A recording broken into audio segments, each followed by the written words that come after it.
আচ্ছা ঠিক আছে, আমরা হলাম এই এলাকার বড় বোন, আমাদের দেখলে সালাম দিবি। মেয়েটি, জি। হঠাৎ ওই মেয়েটা এসে বলল, ওই তোকে কেন সালাম দিবে? তোরা বাইকটা নিয়ে চলে যা, আমি আসতেছি। মেয়েটা, আচ্ছা ঠিক আছে সুইটি, কিন্তু তুই এখানে একা একা কি করবি? মেয়েটি, বৃষ্টি তুই আমাকে নিয়ে চিন্তা করিস না, তুই এখন যা। আচ্ছা ঠিক আছে, বুঝতে পেরেছি তুই কেন এইখানে থাকতে চাস। বৃষ্টি একটা দিমো হাত দিয়ে বলল, এখন চলে যা সুইটি। তারপরে সুইটি দল চলে গেছে। চলেন, তোমার সাথে হাঁটতে হাঁটতে পরিচিত হয়। সুইটি, আচ্ছা চলেন। আমার নাম সুইটি, তোমার নাম কি? সুইটি, আমার নাম রাশেল। তো এখানে নতুন নাকি? তোমাকে তো আগে কখনো দেখি নাই। সুইটি, জি আপু, আজকে বাবা ট্রান্সফার হয়ে এই এলাকায় বদলি হয়েছি। এই আমি তোমার কোন কালে আপু? রেগে বলল, আসলে বৃষ্টি আপু, তো আপনাদের আপু এবং সালাম দিতে বলেছে। এখন থেকে আমাকে আপু বলবে না, আমাকে আমার নাম ধরে ডাকবে।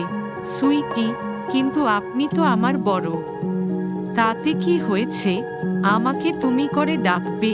সুইটি, আমরা হাঁটতে হাঁটতে একটা নদী কাছে চলে আসলাম। আমরা এখন কোথায়, আর এই নদীরটা নাম কি? আমরা এখন মনখানি আছি, আর এই নদীটার নাম মনখানি নদী নামে পরিচিত। সুইটি, আমরা এইখানে কেন আসলাম? তোমাকে কিছু কথা বলতে। আমি তোমাকে আমার প্রিয় জায়গায় নিয়ে আসলাম। আজ থেকে তুমি আমার সব কিছু ভাগীদার হবে। সুইটি, মানে কি বুঝতে পারি নাই। আমি তোমাকে ভালোবেসে ফেলেছি রাশেল। সুইটি, আমি তো সুইটি কথা শুনে কিছুক্ষণ স্তব্ধ হয়ে গেলাম। এই মেয়েটা কি বলে, আমি তো কিছু বুঝতে পারছি না। প্রথম দেখাতে কি কেউ কাউকে ভালোবেসে পেলে? কি হলো, কিছু বলতেছ না কেন? সুইটি, আপনার সরি, তোমার কোথাও ভুল হচ্ছে। এটা ভালোবাসা না, এটা ভালো লাগে। তুমি ভালো লাগে কে ভালোবাসা বলতেছ? না, এই প্রথম আমি তোমাকে দেখে নর্মালভাবে কথা বলেছি, আর তোমার চোখগুলো যেন আমার চোখের সাথে কথা বলতে চাই। সুইটি, আচ্ছা মানলাম আপনি আমাকে ভালোবাসে, কিন্তু আমারও তোমাকে প্রথম দেখাতে ভালো লেগে যাই।